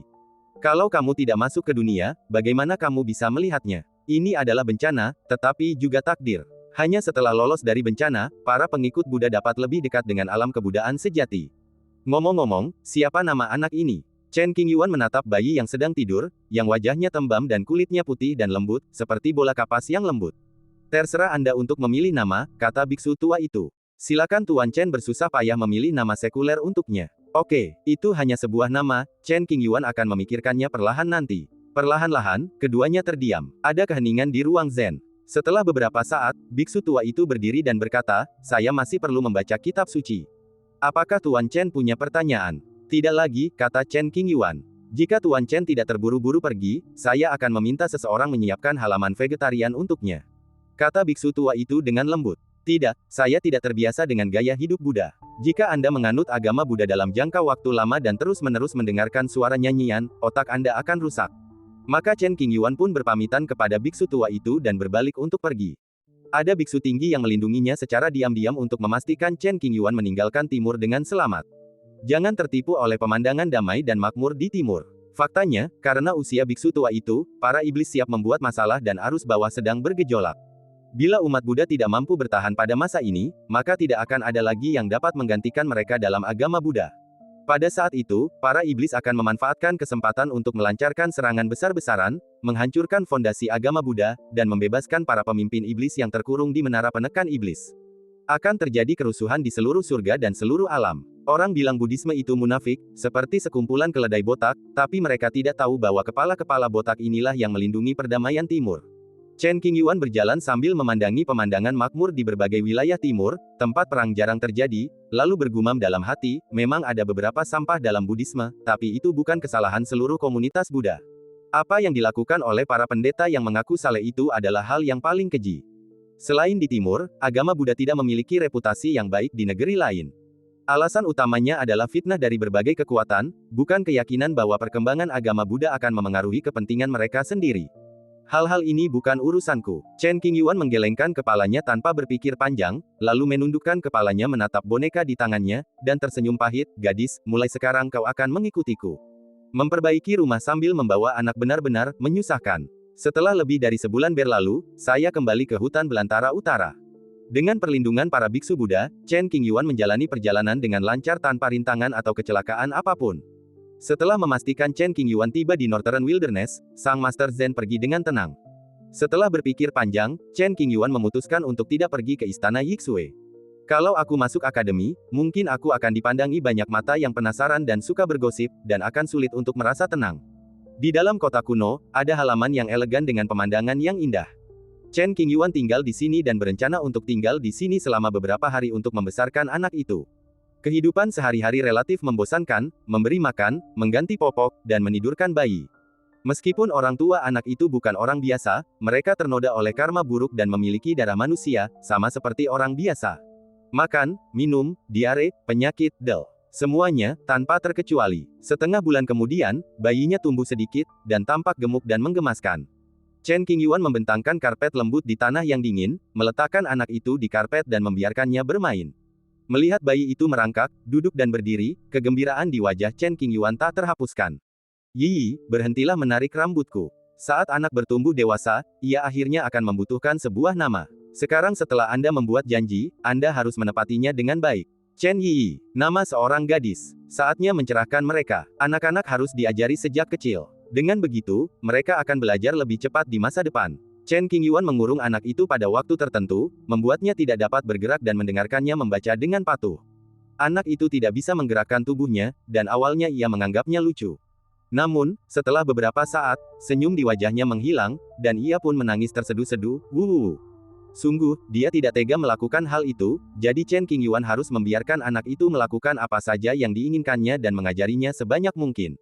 Setelah beberapa bulan menjalani kehidupan seperti ini, bayi itu tidak lagi mengoceh, melainkan memanggil dengan suara bayi, ayah. Suaranya lembut dan memiliki rasa yang lembut dan lengket.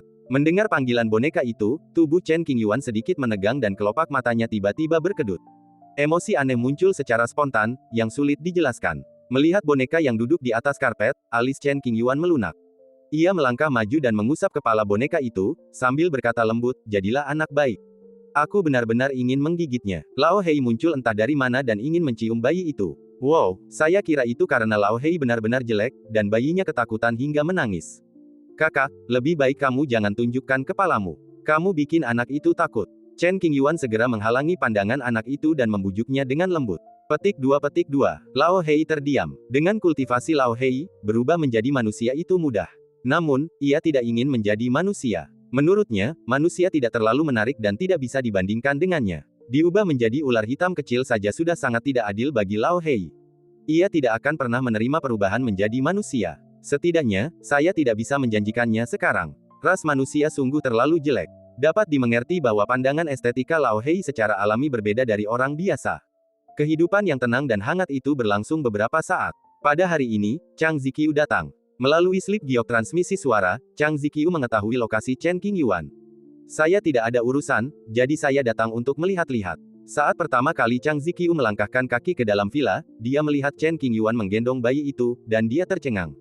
Apakah aku melihat sesuatu atau berhalusinasi? Pikiran pertama yang terlintas di benak Chang Ziqiu bukanlah bahwa karakter Chen Qingyuan telah runtuh, tetapi ada sesuatu yang salah dengannya. Ingatlah untuk menutup pintu ketika Anda masuk. Chen Qingyuan melirik ke arah temannya, mengabaikan ekspresi terkejutnya, dan kembali melanjutkan menggoda boneka itu. Aku berhalusinasi. Chang Ziqiu sedang dalam suasana hati yang sangat kacau, pikirannya kacau balau. Setelah beberapa saat, Chang Ziqiu masuk tanpa mengetahui mentalitas seperti apa yang dimilikinya. Di dalam rumah, bayi itu tertidur. Ada meja dan kursi mahoni di dekat jendela, tempat Chen Qingyuan dan Chang Ziqiu duduk saling berhadapan. Kamu tidak mau menjelaskannya. Chang Ziqiu melirik ke arah anak itu, suaranya bergetar. Ambil saja, kata Chen Qingyuan.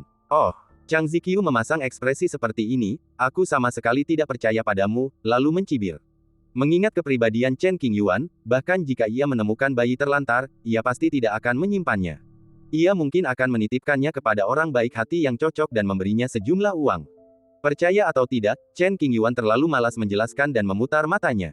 Kamu orang macam apa? Siapa ibu dari anak ini? Chang Ziqiu sangat menyukai Bagua. Aku masih perawan. Apa kamu buta? Chen Qingyuan berkata dengan tidak senang. Hal-hal seperti keperawanan bisa dipalsukan. Chang Ziqiu tiba-tiba teringat kisah Villa Langya dan berseru, ramalan putra mahkota Langya sungguh menakjubkan. Katakan yang sebenarnya, apakah anak ini anak harammu? Kalau kamu ngomong gitu, kita nggak mau minum teh. Kita harus ngobrol. Chen Qingyuan meletakkan cangkir teh di tangannya dan berkata dengan kejam. Hei, aku akan diam dan minum teh. Meskipun Chang Ziqiu mewarisi pusaka leluhurnya dan jauh lebih kuat dari sebelumnya, dia tahu dalam hatinya bahwa dia bukanlah tandingan Chen Qingyuan.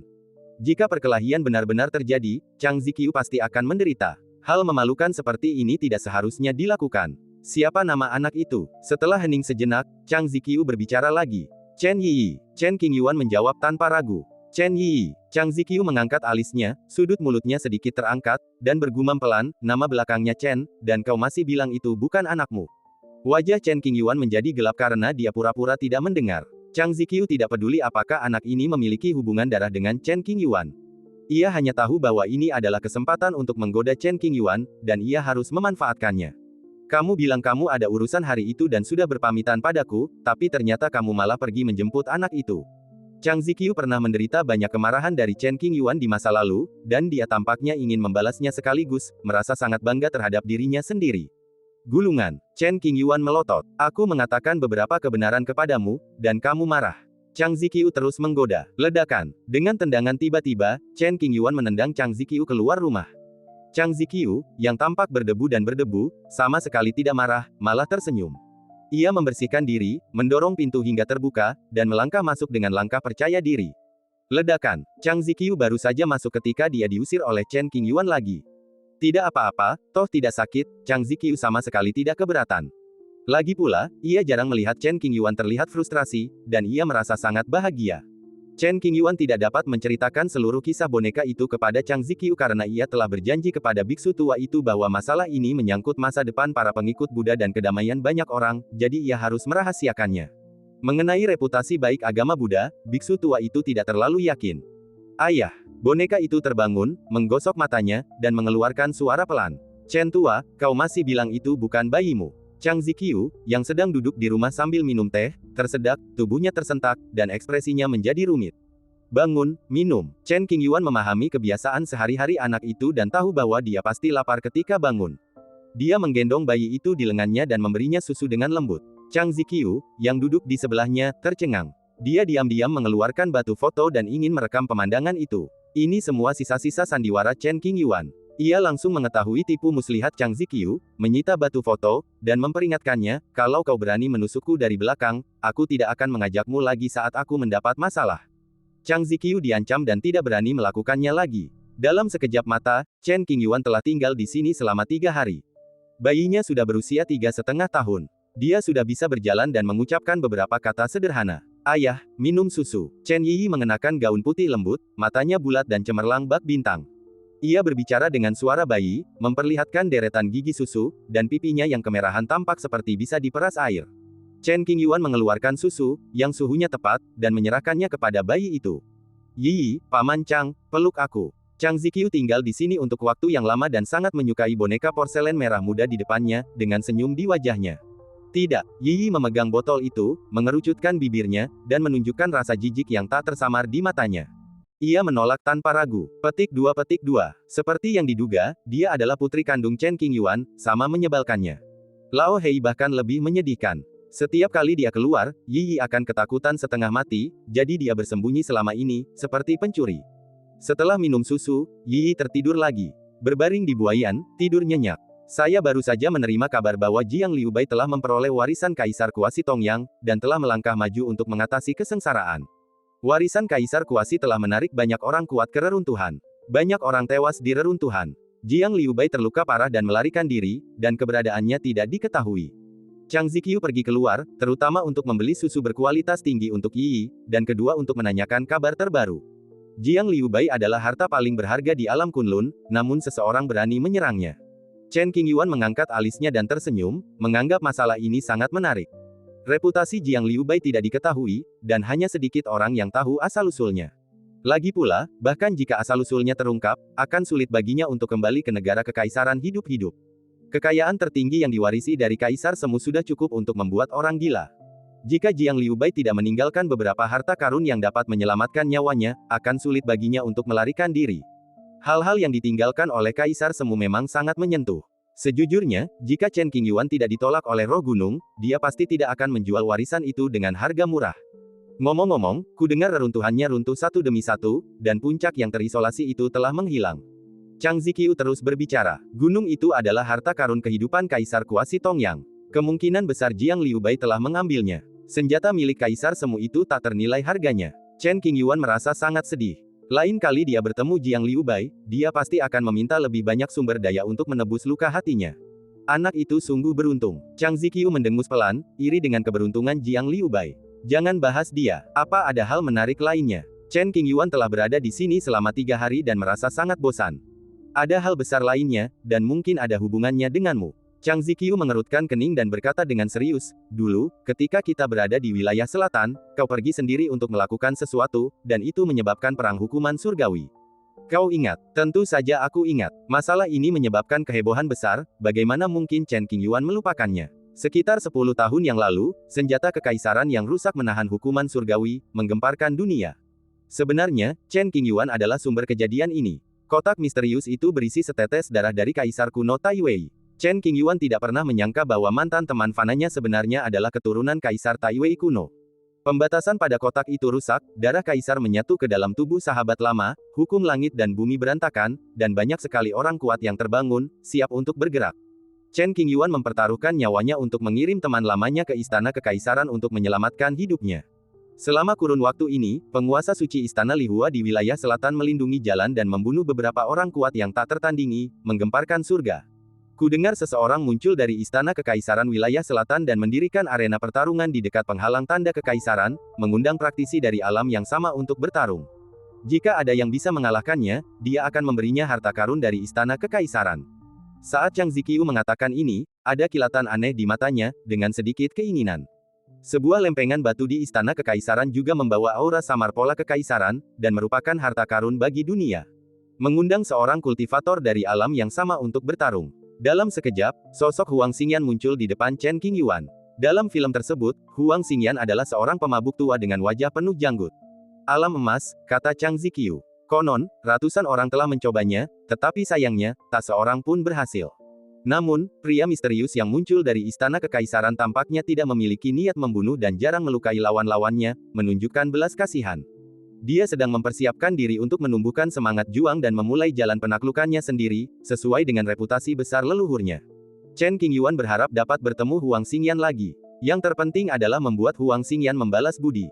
Tanpa perpisahan Chen Qingyuan, Huang Xingyan pasti akan mati. Sebuah cincin dipasang di luar penghalang istana kekaisaran. Jika Huang Xingyan bertemu dengan orang kuat yang menggunakan kekuatannya untuk mengalahkan orang lain, ia dapat memasuki penghalang tersebut pada saat pertama untuk melindungi dirinya sendiri. Huang Xingyan memadukan setetes darah Kaisar Tai Wei kuno, tetapi butuh waktu yang sangat lama untuk benar-benar memurnikannya.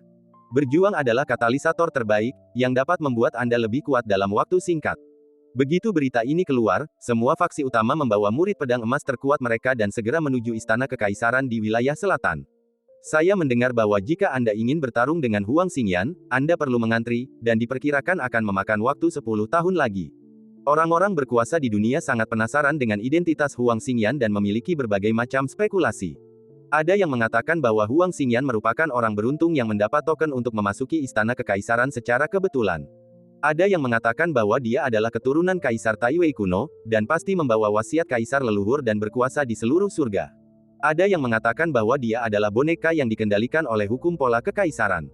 Singkatnya, apapun identitas Huang Xingyan, dunia telah mengincar harta karun istana kekaisaran dan pasti akan mengirim kultivator terkuat di alam yang sama untuk melawannya.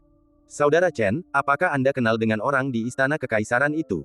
Chang Ziqiu bertanya. Yah, kurasa kami berteman. Chen Qingyuan mengangguk sedikit. Bagaimana kalian bertemu? Berbicara tentang istana kekaisaran dan bahkan kaisar kuno Tai Wei, Chang Ziqiu tidak dapat menahan diri untuk tidak bergosip. Ini pasti takdir. Kemudian, Chen Qingyuan menceritakan kembali adegan perkenalannya dengan Huang Xingyan, seorang pecundang dan bajingan yang minum gratis. Setelah mendengar bagaimana mereka bertemu, Chang Ziqiu mengerutkan kening, orang yang memiliki hubungan rumit dengan Kaisar Tai Wei kuno sebenarnya adalah orang yang tidak berguna sebelumnya. Kita tidak usah bahas ini lagi. Kita akan bertemu nanti, lalu kamu bisa bertanya langsung padanya. Chen Qingyuan sangat tergoda oleh harta karun di istana kekaisaran, tetapi ia tidak berani muncul. Tanpa gelang giok untuk melindunginya, banyak orang kuat di sekitar istana kekaisaran dapat dengan mudah mengetahui identitasnya, yang terlalu berbahaya. Jika kesempatan yang tepat tiba, saya pasti akan meminta Huang Xingyan untuk mendapatkan beberapa harta dari istana kekaisaran sebagai balasan budi. Berdengung. Tiba-tiba, jimat giok Akademi Daoyi bergetar sedikit dan terus-menerus berkedip. Chen Qingyuan mendapat firasat buruk, jadi dia membuka batasan pada jimat giok dan menggunakan metode khusus untuk mendengar pesan dari Akademi. Qingyuan, cepat kembali. Kemudian suara dekan terdengar. Dekan mengirim pesan pribadi. Mungkinkah sesuatu yang besar telah terjadi di akademi? Jantung Chen Qingyuan berdebar kencang, dan alisnya dipenuhi kekhawatiran. Karena dekan tidak menyebutkan apapun, Chen Qingyuan tidak mengetahui situasi spesifiknya, yang membuatnya merasa sangat gugup dan sulit untuk tenang. Kakak Chen, ada apa? Chang Ziqiu melihat ekspresi cemas dan khawatir di wajah Chen Qingyuan. Ada yang salah dengan akademi. Aku harus kembali. Chen Qingyuan tampak serius. Aku bisa membantumu, tanyakan saja, kata Chang Ziqiu dengan sungguh-sungguh. Saya kekurangan batu roh, jadi saya akan memberi Anda 300 atau 500 ribu. Karena saudara-saudara sudah berbicara, Chen Qingyuan pasti tidak akan sopan. Kau boleh pergi. Mendengar ini, wajah Chang Ziqiu tiba-tiba menjadi muram, aku tidak akan mengantarmu pergi. Pelit. Chen Qingyuan tahu bahwa Chang Ziqiu tidak akan memberikannya kepadanya, jadi dia mengatakan ini dengan sengaja untuk mencairkan suasana dan tidak terlalu khawatir. Awalnya saya ingin meninggalkan Yi Yi di sini dan membiarkan Tuan Chang Ziqiu menjaganya. Kalau dipikir lagi, lupakan saja. Chen Qingyuan akan merasa tenang hanya jika dia menjaga Yi Yi di sisinya. Akademi Wuyi memiliki fondasi yang kuat dan penuh dengan orang-orang kuat, jadi tidak akan ada kekacauan. Meninggalkan, dia menggendong Yi Yi yang masih tertidur dalam pelukannya, membiarkan Lao Hei yang sedang berbaring di bawah meja, masuk ke dalam lengan bajunya, dan segera berangkat tanpa menunda. Dalam sekejap mata, Chang Ziqiu menjadi satu-satunya orang yang tersisa di ruangan itu. Dingin sekali. Dulu aku sendirian, bebas dan nyaman, bagaikan awan yang berkelana dan burung bangau liar. Mengapa aku tidak merasa kesepian? Chang Ziqiu terbiasa memiliki teman, dan dia merasa sedikit tidak nyaman ketika tiba-tiba kehilangan teman-temannya. Setelah merasakan kesedihan selama beberapa saat, Chang Ziqiu menenangkan diri dan memutuskan untuk pergi ke tempat paling berdebu di dekatnya untuk mendengarkan satu lagu lagi untuk menghibur hatinya. Soal memperbaiki rantai, lakukanlah selangkah demi selangkah. Tahu panas tidak bisa dimakan terburu-buru. Dengarkan musik tersebut selama beberapa hari terlebih dahulu, lalu putar saat Anda lelah. Istana sekolah. Di aula dalam yang diselimuti kabut, kekosongan di sekitarnya dipenuhi dengan pola-pola yang tidak jelas dan rumit, yang maknanya tidak diketahui. Begitu Chen Qingyuan tiba di pintu masuk Akademi Yi Yi, dia dibawa ke sini oleh suatu kekuatan. Tempat ini bagaikan dunia dongeng, terpencil dari dunia luar, dan di sanalah dekan tinggal. Ayah, di mana ini? Yi Yi terbangun, menggosok matanya yang besar, dan memandangi kabut peri serta tanaman merambat hijau di sekitarnya. Ini pertama kalinya ia melihatnya, dan ia bingung, jadi ia bertanya dengan suara lembut. Tempat ini sangat misterius. Yi Yi, jangan bicara omong kosong lagi nanti. Jaga dirimu baik-baik. Chen Qingyuan takut Yi Yi akan mengatakan sesuatu yang salah dan membuat dekan tidak senang, jadi dia mengajarinya terlebih dahulu. Ya, Yi Yi menatap ekspresi serius ayahnya dan tak berani bertingkah konyol, jadi dia mengangguk berat. Saat memasuki istana, Anda akan melihat pemandangan salju putih, bagaikan mimpi. Dekan berdiri di depan, tergantung di udara. Mengenakan gaun putih dan kain kasa polos, dia tampak seperti teratai salju, murni, dingin, dan tak tersentuh. Dekan, Chen Qingyuan memberi hormat cepat, tidak berani bertindak gegabah. Dekan itu mengangguk, melangkah maju, dan muncul di hadapan Chen Qingyuan, tidak lebih dari 5 meter jauhnya, aku memanggilmu kembali, ada sesuatu yang ingin kutanyakan padamu. Setelah mengatakan ini, dekan menatap Yi Yi, tidak terkejut sama sekali, dan tampaknya mengetahui kebenarannya. Yi Yi mendengarkan Chen Qingyuan dengan saksama. Ia diam saja, membenamkan kepalanya di antara lengan, melirik dekan dengan tenang, lalu cepat-cepat mengalihkan pandangan karena takut. Mengemis, Chen Qingyuan memeluk erat anak itu dalam pelukannya, tubuhnya gemetar, tak mampu menahan kata-kata dekan, jika ada sesuatu, berikan saja instruksimu. Aku ingin kamu pergi ke jembatan ilahi. Dekan menyatakan tujuannya secara langsung. Apa? Mendengar ini, Chen Qingyuan terkejut dan tampak tertegun. Setelah jeda sejenak, ia melanjutkan, Din, aku baru di alam fusion. Bagaimana mungkin aku memenuhi syarat untuk menyentuh jembatan ilahi? Apa kau sedang menggodaku? Shen Xiao bukan hanya sebuah wilayah, tetapi juga sebuah tempat. Sebuah jembatan kuno yang mengarah ke seberang. Hanya yang mulia Shen Xiao yang dapat memanjat jembatan ini. Jembatan ini sangat istimewa, terletak di tempat terlarang. Sulit bagi orang yang baru pertama kali menyeberangi jembatan ilahi untuk menginjakan kaki di atasnya, dan sangat mudah terjatuh. Saat itu, sang dekan telah menyelam jauh ke dalam jembatan suci, mencari kebenaran di balik keruntuhannya, tetapi ia ternoda oleh karma terlarang dan hampir binasa. Untungnya, sang dekan diberkati dengan tekad yang kuat dan dilindungi oleh tubuh Kaisar Taiwei kuno, sehingga terhindar dari kematian. Zodiak tidak pernah bercanda. Dekan itu tampak serius, dengan tatapan dingin di matanya. Kau meminta murid-muridmu untuk pergi ke jembatan ilahi. Apa yang akan kau lakukan? Chen Qingyuan tahu bahwa sesuatu yang buruk akan terjadi, dan sedikit kepahitan muncul di sudut mulutnya. Selamatkan orang, kata dekan. Menyelamatkan orang. Menyelamatkan siapa? Wajah Chen Qingyuan berubah dan dia bertanya dengan rasa ingin tahu. Zhao Yichuan. Dekan menjawab lagi. Siapa? Chen Qingyuan terkejut, Penatua Zhao. Zhao Yichuan, murid langsung dekan, pada dasarnya adalah dekan berikutnya. Selama bertahun-tahun, Zhao Yichuan mengasingkan diri, mencari cara untuk menembus jembatan ilahi. Beberapa hari yang lalu, jiwanya meninggalkan tubuhnya. Saya merapal mantra untuk menyelidiki dan menemukan bahwa jiwanya berada di jembatan ilahi dan hidupnya berada di ujung tanduk. Dengan bakat Zhao Yichuan, mencapai jembatan ilahi seharusnya tidak sulit. Jiwanya dibawa secara paksa ke jembatan ilahi, dan kemungkinan besar ia telah menyentuh beberapa rahasia. Apakah tidak ada cara bagi dekan untuk membawa kembali jiwanya? Chen Qingyuan bertanya dengan heran. Menanggapi hal ini, sang dekan menggelengkan kepalanya sedikit, alisnya berkerut, kamu tidak diizinkan melangkah ke jembatan ilahi untuk saat ini. Dekan telah terkontaminasi oleh tabu, dan luka-lukanya belum sembuh.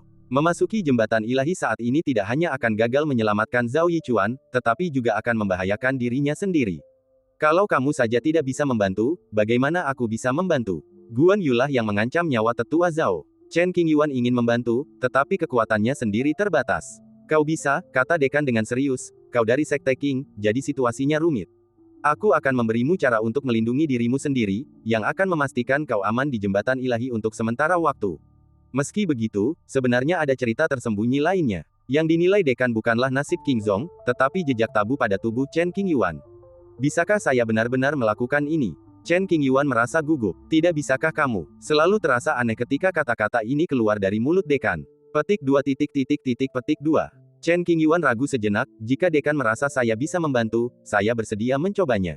Bawa arwah Zhao Yichuan kembali secepatnya. Jangan biarkan dia lama-lama di sini. Dekan mempertimbangkan untuk membiarkan Yu Chenran menaiki jembatan ilahi, tetapi akhirnya memilih Chen Qingyuan. Melangkah ke jembatan ilahi tidak akan membahayakan Chen Qingyuan. Oke, dalam hal serius, Chen Qingyuan memang bisa diandalkan. Jika aku setuju pergi ke Shen Xiao, aku pasti tidak bisa membawa Yi Yi bersamaku. Din, aku khawatir aku harus merepotkanmu untuk mengurus anak itu. Chen Qingyuan menatap Yi Yi dan memohon. Dekan mengangguk. Setelah itu, Chen Qingyuan berbisik kepada Yi Yi, patuhlah dan tinggallah di sini dan bermainlah sebentar. Bagus. Meskipun Yi Yi enggan, dia menanggapi dengan patuh. Setelah meletakkan Yi Yi di tanah, Chen Qingyuan siap. Seperti apa rupa jembatan dewa yang legendaris itu? Ada rasa gelisah dan cemas, juga antisipasi di hatiku.